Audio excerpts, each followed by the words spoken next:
Hello and welcome to a brand new season of VU Sports Wired. It's our season premiere special edition.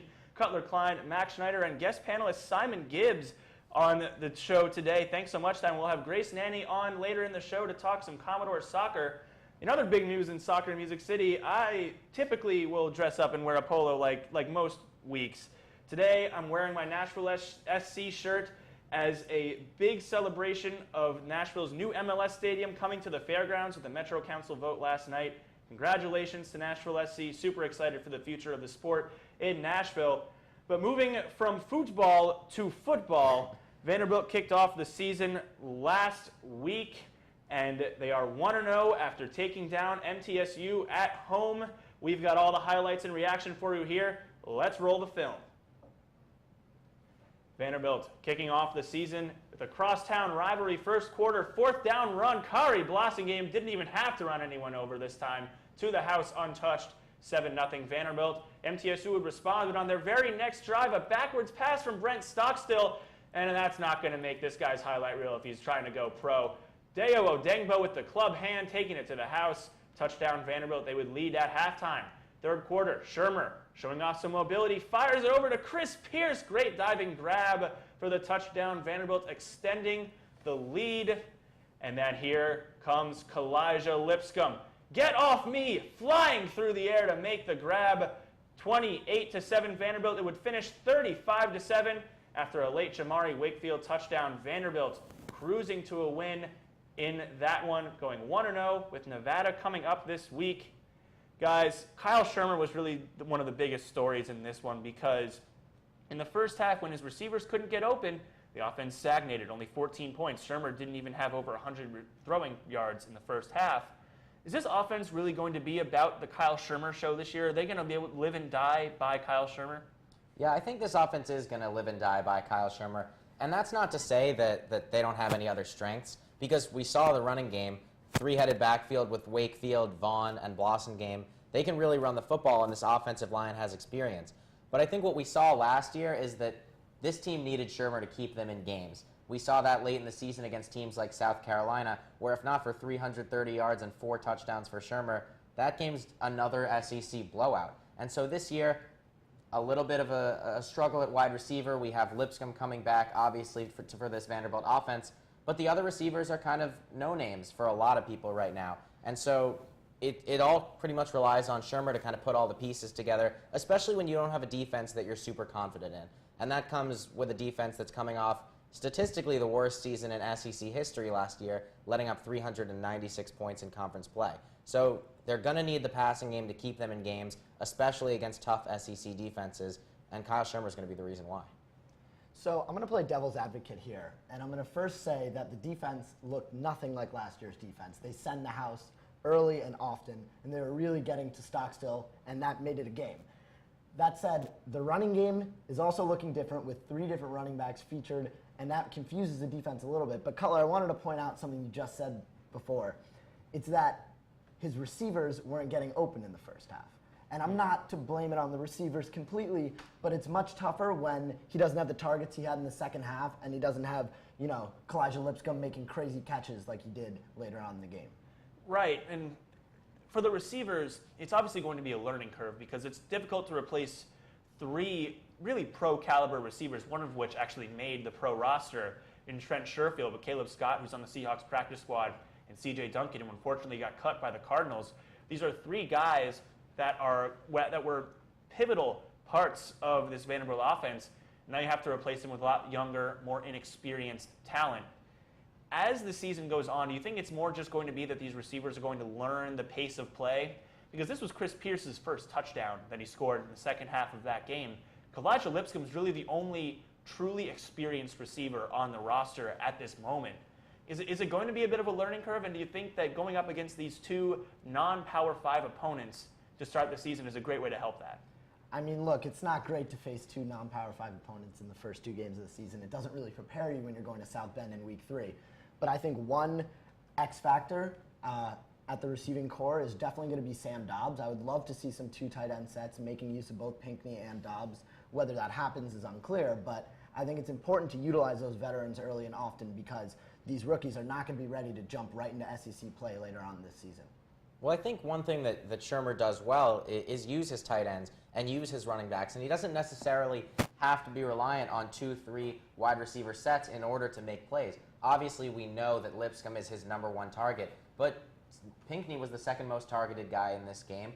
Keyshawn Vaughn was the third most. So Shermer really spreads the ball around the offense, and it's going to be up to him to kind of take that next step as a senior, be able to go through his progressions, see, okay, Lipscomb's double covered on this play. Where's Pierce? Where's Tennyson? Can I check it down to Vaughn in the backfield? And so it's that level of maturity that Shermer's going to need to show to really lead this offense. And we saw against MTSU, the offense kind of started off with the running game, really tried to open things up, open up play action, and let Kyle Shermer let him loose in the second half. But they're going to need a little bit more of that in the first half, and they're going to need it early in games so they don't fall behind big like they did often last year. I also would attribute it to them throwing 7 passes in the first half. Right. I mean, that said, Shermer completed 3, not great, but it's not like he threw an interception. It's not like he threw for 15 passes and only completed, 3. He just didn't get that many opportunities to throw the ball. Right, and the other thing you see with Shermer is that he really never makes dumb throws. Right. He hardly will ever make those mistakes. He's a very smart, he's an intelligent quarterback. He's been raised by a family of football with his dad, the new head coach of the Giants. And he's almost the anti-Eli Manning, where you can almost never count on him to have a throw where you're thinking, what are you doing? There are hardly any of those. But on the other hand, with this offense, I look at a guy like Jared Pinckney, and I think he's going to be a Delanie Walker type player in this offense, like Delanie Walker is for the Titans, where he's pretty much the reliable target, other than the top wide receiver. He's going to be the guy that's going to find space. It's very easy to hit a target when they're that big in Jared Pinckney. And I think you see a lot of the chemistry, 2 veteran guys, that I think is going to help carry the weight of this offense. Yeah, well, Pinckney last year, what we saw a lot of flashes, especially week 1 against MTSU, and then he missed a number of games with an injury. Now he's back. He looks healthy. He made some great plays in this first game, and I think he'll be a focal point of this offense. I kind of think he's the second target on this offense. I think we've seen Shermer has that level of comfort with Lipscomb, but he also has that with Pinckney. And so with all these kind of new faces in the wide receiving core, it's refreshing to kind of have another face back that Shermer has thrown the ball to for 3 years now in Jared Pinckney. And so I think we saw a little bit of it in week 1, kind of getting Pinckney back into things, getting him back into that offense. But I think we'll see more of it going forward, and like you said, with 2 tight end sets with Pinckney and Dobbs, because we'll see a lot of doubles and a lot of over-the-top coverage with Lipscomb, but we probably won't see as much of that with Pinckney, and Shermer should be able to exploit that. Right. And I also think playing opponents like MTSU and Nevada in the first 2 weeks really lets them experiment and lets them, especially with the rookies, prove who deserves to start. And I mean, we've seen the depth chart at running back. There are 2 oars there. I mean, there is no clear-cut starter. And while I don't think that'll change, maybe one could solidify them more in the passing game than in the rushing game, and that would help us moving forward because we really need to make that clear as we progress and play other SEC schools. Yeah, well, certainly, and I do think that the running back core is certainly going to help the passing game come alive in a certain way. When you see a first drive or Kari Blasingame just runs it up the gut over and over and over again, that's all you need to score a touchdown. Kyle Shermer doesn't even need to throw a pass. That's a really great way to establish the play action after that, to be able to catch the defense off guard, because they're, when you hit them with the left, then they expect the left, and then you hit them with the right. That's all you have to do with that. And when the running game gets going, everything else should get going as well. Yeah, it should, and we saw that early. I think one thing that Derek Mason and Andy Ludwig in this offense do really well is they rotate their running backs. And we saw them come out of the gate with Kari Blasingame kind of trying to get that punch in the mouth, those 5 carries early, and then he was finally able to break one. Then in the second half, we saw a little bit more of Vaughn, a little bit more of that speed back type offense, and then finished it off with Wakefield. 2 years ago, when this running offense was at its peak, was when Ralph Webb was starting games and Blasingame was finishing them, because his kind of downhill style, he was able to kind of punish teams late in games that were tired. This season, we might see some of that too. Wakefield this time was the one who was taking advantage of tired legs in that MTSU defense. But really the ability to switch between 3 running backs, keeping all your running backs fresh, and allowing them to really open holes late in games is what's going to help this offense. And Shermer's the main focus of this offense. Of course, he's a senior. He's that elite quarterback that they hope he can be. But he's going to need some of that running game to supplement that. Yeah, and Now we can move on here from some of the great things we saw on Saturday, some of the not so great things. There were definitely some slip-ups here and there. The offense didn't get going until the second half, really. You saw the defense wear down at times. They adjusted well in the second half. But you still saw them wear down. Lots of chunk yard plays off of screen passes. What do you think is the biggest area of concern that you saw after week 1 that's going to need to improve in week 2? Oh, it is on that defense. And it is, like you said, giving up chunk plays, because chunk plays really hurt Vanderbilt last year. And this defense was lucky that it didn't hurt them again on Saturday. A lot of that was because they sent a lot of pressure on quarterbacks to kind of take some of that pressure off the secondary. And that's what happens when you have Zaire Jones getting suspended in the middle of the week and Ladarius Wiley having to leave the game because of a targeting penalty. You have 2 safeties back there who really didn't expect to start, let alone play that often. So, yeah, they sent a lot of blitzes. They tried to take some of the pressure off the secondary, and they got to the quarterback a lot. But in doing so, they gave up a lot of short screen passes, a lot of backs and receivers in the open field, and that's not Vanderbilt's strength, tackling in the open field. And we saw a lot of missed tackles, a lot of chunk plays with both Stockstill using his legs and with running backs and receivers in the open field. And so Vanderbilt's defense was lucky to really only give up 7 points, and credit Jason Tarver and this defense for kind of that bend, don't break mentality in the red zone. But this isn't going to be the formula for later weeks against experienced quarterbacks like Brandon Wimbush, like Jake Bentley, that are going to be able to go through their reads and be able to check down and put the ball in really talented players' hands. Right. I'm very worried about moving forward, playing SEC teams and having this slow of a start. I mean, I do not see that going well moving forward, because you'll have running backs that won't be able to break through the middle like they did against MTSU. They're not making any room for Shermer to throw the ball. And then you'll see the defense not having any success. I mean, the secondary is going to get torn up, especially on a day where Wiley gets ejected. I mean, that is not okay. Right? We have not enough depth at safety for that to happen against a powerful school, against, say, Notre Dame or Georgia later on in the season. Yeah, it was a tough play for Wiley there. It was absolutely the right call. It was just Right. tough because the player was going down. Wiley's not a dirty player by any stretch. Right. That was the absolute correct call. But, in some way, it almost gives the experience to guys like Coppett and Daly. And I think Tate Daly is going to be a stud in that defensive backcourt at some point soon. But playing against 2 air raid offense type teams, that has to basically be a trial by fire for these defensive backs, not only to be able to stop these quarterbacks, but also to make tackles in the open field. Where does that deficiency even come from? Because it seems like an SEC team should be able to do the thing that is required of football players, and that is to tackle. That is a basic concept. That is the basic tenet of the sport. Where does the ability to do that even come from? I think it has a lot to do with who we play. I mean, look at the matchups and who we're playing against. I mean, these are not easy guys to take down. And look, I mean, when it comes to Wiley, that was not a dirty hit. It was not on purpose. And a lot of times these are totally unable to, you're unable to get out of the situation. I mean, 2 weeks from now, I've mentioned this multiple times, when we go down to South Bend and they're a ground and pound offense with big running backs and they're very physical, they're not going to be easy to take down. And I understand the secondary is a different story. They're facing totally different competition. But I think a lot of it has to do with who we're playing week in and week out. Yeah, and I think a large part of it is just going back to the basics. I mean, so much of this defense, you have a lot of new guys, and they're trying to learn the defense. They're trying to learn the playbook and be ready for week 1, that sometimes you're not practicing enough of just form tackling. And we saw that last year, and that happens even with some great players. I mean, we saw it even with Oren Burks last year, who was a second-round pick for the Green Bay Packers.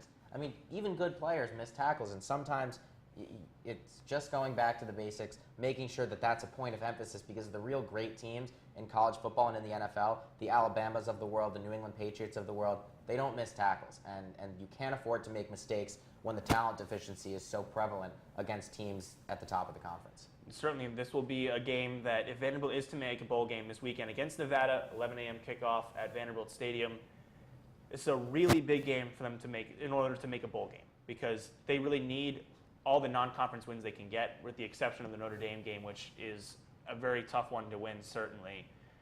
Where do you see Vanderbilt improving in this game? Do you think that it's going to have been a point of emphasis for Tarver this week to say, you got to make those open field tackles? It's enough to focus on the ball like Tarver does. He carries around a football with him everywhere he goes. But at some point, you have to just be able to focus on the tackling and get it back to basics. Yeah, you do. And a lot of that is this is a good test, actually, because Nevada, while Nevada's not a Power 5 team, they're not a ranked team, Vanderbilt figures to win this game, they do have a lot of speed receivers and speed backs that are really elusive in the open field. I mean, you talk about McLean Mannix, a guy who was committed to Vanderbilt, decommitted, and now goes to Nevada. He had 158 yards and 3 touchdowns in week 1. He's not an easy guy to stop. Both of Nevada's starting receivers, guys that are 5'9", all 3 running backs, 5'8". And so when you're talking about small guys like that, they're elusive and they're hard to bring down in the open field. And so this will be a great test for Vanderbilt and some of its bigger corners. I mean, Jawan Williams is a 6'2" corner. By cornerback standards, he's massive. And so to be able to guard some of these 5'9" receivers should be a great test going forward and just trying to make these form tackles, these open field tackles. I absolutely agree. I also think Nevada, based off their week 1 matchup, is going to air the ball out and truly put our defense to the test. So this will be the game where they can see if they've improved from week 1 because, again, boy, we really needed that help. Absolutely. Now we will move on here from the gridiron to the pitch. Vanderbilt Soccer is the hottest team in town right now, winners of 5 straight, including a 4-0 drubbing of North Alabama on Sunday afternoon. Let's roll the highlights of that one from the Vanderbilt Soccer Complex. Vanderbilt taking on North Alabama, the Lions. Commodores coming into this one after beating St. Louis 2-0 earlier in the weekend. Opening moments of the first half, Layla Azari right into the box to the head of Haley Hopkins. Great service, excellent header. Haley Hopkins been on fire as of late. We'll talk more about her in a moment. Then on this next play, Nia Dorsey down the wing. Great feed, nutmegged the defender. Grace Jackson finishes it off with a pinpoint shot. What a feed that was. Second half, Vanderbilt getting all sorts of penalty kick opportunities. First, Kaylin Boyd finishing it off, and then a few minutes later, after a handball, Haley Hopkins gets her brace with that one. 4-0 was the final for Vanderbilt. Winners of 5 in a row after dropping the opener on the road against number 10 Florida State. Now we bring on Grace Nanney, color commentator on Vandy Radio for Commodore Soccer. Grace, I want to get your thoughts on just this hot start to the season because Vanderbilt last season had a historic run, lose some of their top talent, but bring in an excellent freshman class and also get Haley Hopkins back from injury. Just what has clicked so far for Vanderbilt? I mean, what's crazy to me about this team is that every single game they look better and better and better. And I think it just comes down to the fact that they have solid players in every single position on the field. Yeah, we can talk about Haley Hopkins. She is a beast. She's amazing on the field. But we have solid players in the defense in Ella Schamberger, Mattia Harriet, and Nia Dorsey in the back line. And then in the middle, we have Grace Jackson and Caroline Saltmarsh. And then up top, we have Haley Hopkins. We have Layla Azari. We have Kaylin Boyd, even. There's just so many people on this team, and the depth of this team is really what makes them great.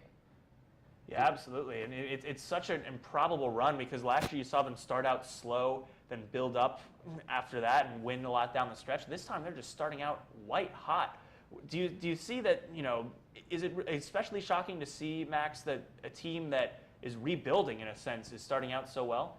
Yeah, it is surprising, but last year on the show we talked about the freshman class and how great they were. We talked about Olivia Simmons and Layla Azari and Nia Dorsey, and so now a year later, it's not surprising that this team has kind of taken that next step, that they're starting out hot, and of course it always helps when you have a player like Haley Hopkins who can create goal-scoring opportunities at a moment's notice, and that's going to be big in conference play when this team is going up against some of the top teams in the country. They're never out of a game, and when you have people that can score goals like Haley Hopkins does, like Boyd does, you're really never out of it. And so that's what I'm seeing with this soccer team early. Obviously, a lot of games down the line, conference play will be the real test, but a win against Miami early is a huge step for this team going forward. Grace, looking at Haley Hopkins specifically, she's the talk of the town right now. What makes her so dynamic in that offensive end? Because it seems like she can do it all. I think the biggest thing about Haley Hopkins is not only is she tall, she can will her way through players, but she's fast, and she can get past almost any player, any defender. If she gets the open lane, she's going to go to the goal, and she's going to score, and she's going to outrun every single defender, too. On top of that, her technical skills are beautiful. If you watch her play, she can make 10 or 20 different moves on a defender and beat them every single time. We've watched her beat 4 defenders at a time, just making different tactical moves that have just gotten her around every single other player pretty much. I mean, if this is just the start, imagine the potential for this team, Max, where when you have them maybe being even a little more clinical in the attacking third, being able to finish off more chances. Every coach wants to see the team finish off more chances, and Vanderbilt just out-chances every team they get, it seems. Yeah, and this team only figures to improve, which is the great thing about it. I mean, we've talked about teams in the past. We talked about the baseball team last season starting out strong. They also finished the year strong. And so it'll be interesting to see whether this team can finish as strong as they start, but it's always a good sign when you have a lot of young faces at multiple positions, offensively, defensively. When you have young players on different levels of the field, being able to keep that continuity going forward through the season is going to be really important, and that it only figures to improve, especially with players like Hopkins in her first season of action. Yeah, Grace, looking at tomorrow night's matchup against Western Kentucky, which is going to be live on Vandy Radio at 7 p.m. Where do you see as the key for the Commodores to be able to keep this momentum going and not kind of get caught up in that win streak hype? Well, something I loved from last game that I saw Vanderbilt do is they started to really possess the ball. They passed to feet every time they passed the ball, and then they worked their way forward and got up and got scoring opportunities. The first couple games, they got a little bit excited, and they were just trying to pass it up every single time without really possessing. And so I'd love to see them do that a little bit more this game, continue to just possess and then work their way up pretty much clinically, just like they did last game. And I just want to keep seeing some great attacking opportunities. Yeah, and Darren Ambrose talked about it after the North Alabama game, how well this team possesses the ball and how well they can possess the ball. And we saw it in a 4-0 win on that night. We hope to see it again against Western Kentucky. And one thing that this soccer team does really well is that they don't lose games that they're not supposed to lose. They win the games on the schedule that they're favored to win. And so 5-1, a great start, obviously. Hope that continues, but Western Kentucky's a team they should get past, and they don't make too many mistakes, and they figure to be able to do it. It should be a very fun season. If you want to catch the hottest team in Nashville, check out Vanderbilt Soccer taking on Western Kentucky, 7 o'clock p.m. at the Vanderbilt Soccer Complex. If you can't make it out, VandyRadio.com or the Vandy Radio app to catch myself and Grace on the call for that one. They'll be giving away some patriotic Vanderbilt t-shirts there as well, so be sure to check that out. With that, that'll conclude our season premiere of VU Sports Wired. For Simon Gibbs, Grace Nanney, Max Schneider, I am Cutler Klein saying so long, and we will see you next time.